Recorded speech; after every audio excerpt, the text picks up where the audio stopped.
Welcome to this little tutorial about O3DE basics.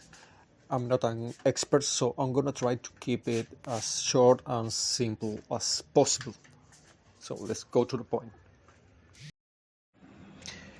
O3DE scene hierarchy uses entities which are equivalent to Unity's game objects. I mean, they are placed to hang your components, which are the ones who do the actual work. There are three types of components, as far as I know. Editor components, which are the ones you can place in entities. Level components, which affect the whole scene. And system components. System components are like singletons, and you can't place them on entities or levels. You just can't can access them from code. And there is where all similarities with other engines end. Unless you are familiar with Lumberyard or maybe CryEngine, I don't know. The next I'm going to explain will sound a bit weird.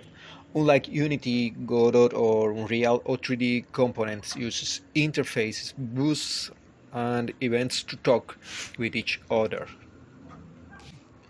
For example, you can do this in Godot to call a member function or access a member variable of any node.